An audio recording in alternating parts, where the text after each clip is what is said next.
what made me take the leap to paying $57 for a hard swim bait? Well, there's a couple reasons. One, I've been looking for something gigantic to throw. You know, these Florida fish eat big baits. They eat big forage, and that's how you get the real, like the stand-and-load giants. Those giants like 8, 10, 12 pounds. That's how you get them to bite. The other reason is down in Florida, and it's kind of an untold or an unmentionable, a lot of these bass eat really big gizzard shad. We get gizzard shad that are like almost yay big, and I've caught some fish, some 6, 7 pounders, where they actually have the gizzard shad like stuck in their gullet, and they're eating these giant gizzard shad, and it's definitely a key forage for those trophy class bass. So like I said, I lost one of the biggest fish I've ever had on last weekend with the Bull Shad. I got me a couple more from Monster today. And one thing that I'm going to do, there's 2 reasons, and this is how you kind of got to be analytical with stuff. There's 2 reasons why I lost that fish. One, even though the Bull Shad comes with pretty decent hooks on, they're the Mustad, the triple grips on there, they're not big enough. They're not big enough for the fish that I want to catch on it. So one thing I'm going to do, I'm going to show you in just a minute, is I'm going to change out these hooks to 1/0 Mustad triple grips, the short shanks. I actually landed a 6.5 after I lost that giant, and I think it had everything to do with those hooks.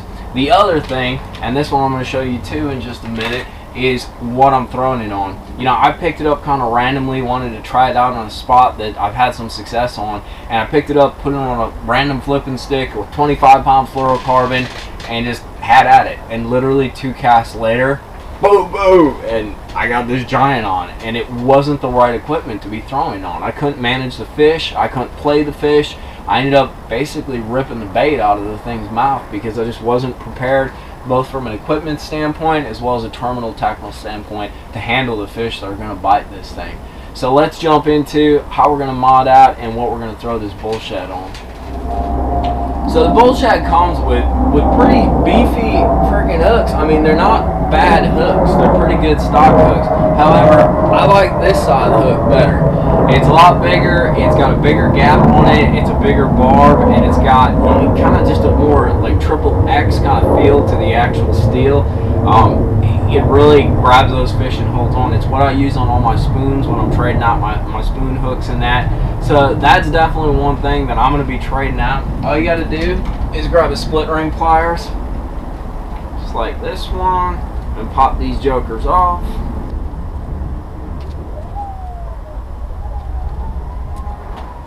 And pop on your bigger hook. Like I said, these are 1/0 Mustad triple grips. They're beefy, and they act more like a worm hook than like a regular small like crankbait hook, and that way you can kind of tug on those fish a little bit better, and they do stay pinned a lot more, and I'm not nearly as worried if I like get a fish hooked up on one of these hooks versus one of, say, like a number 2 or a number 1. I mean, those are still pretty big hooks, but I'd rather have them hooked up on here than something a little bit smaller.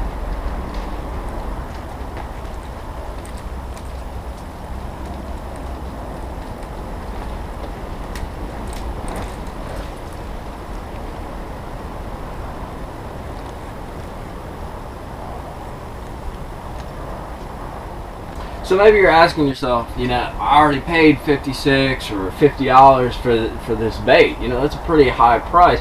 Why should I go and change out the hooks? Well, like I said, it's kind of situational.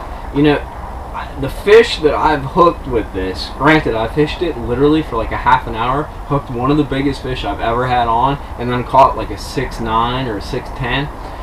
You know, the fish that I'm dealing with, they're big, and I need that bigger hook. I almost went through the same process when I started spoon fishing, and I put 2 smaller hooks on those spoons, and I ended up paying the price by losing fish. So it's situational, like where you're fishing, like what kind of bites are you getting.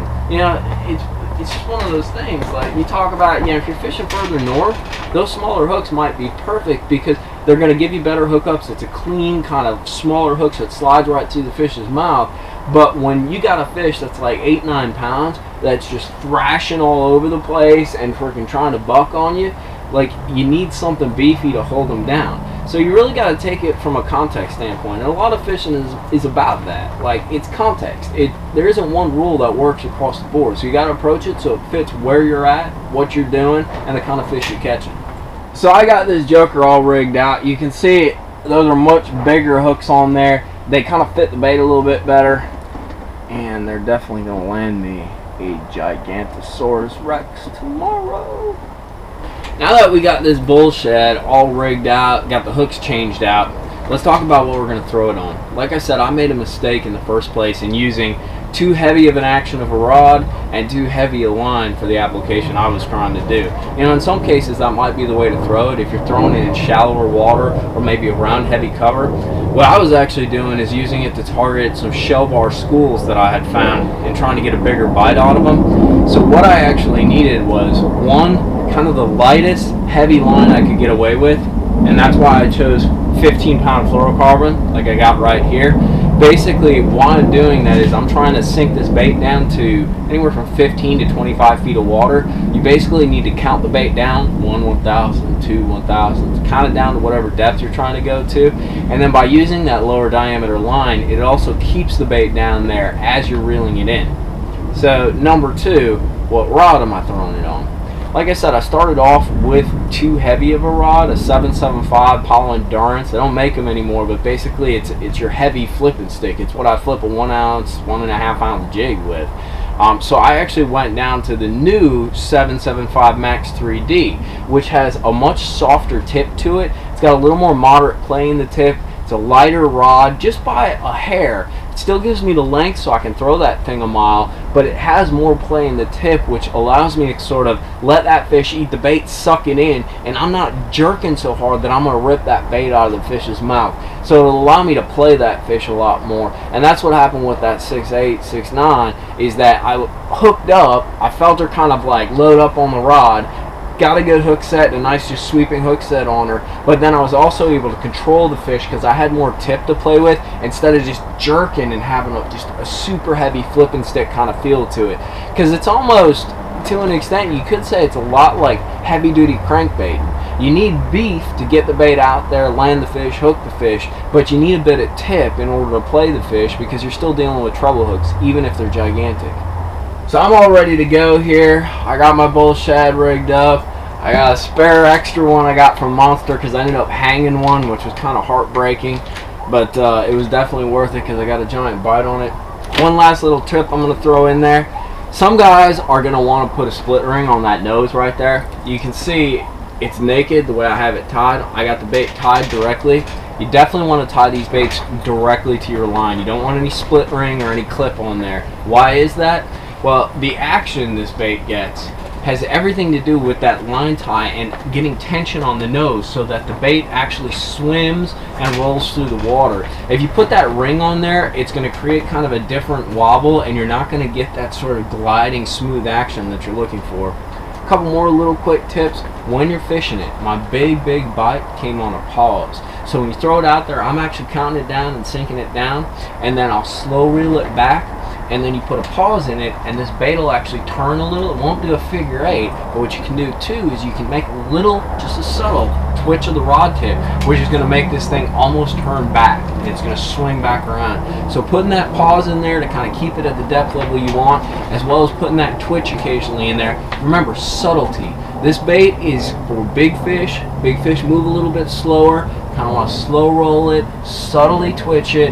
Don't over action the bait. Don't overwork the bait. Let the bait do the work, because this thing for $57, dude, it should do a lot of work, and it does. It's worth every penny, man. And I don't say that about much stuff when it comes to priciness.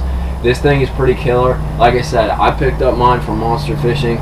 Get on there and check them out. It's a quality built bait, and it's not one of those things that you're gonna buy. It's a gimmick, and then it's, you know, gotta sit in your tackle box. It catches fish, man, and it catches fish where other baits don't.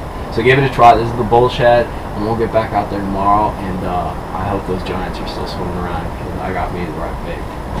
I'm pretty excited about it. All right, guys, tight lines.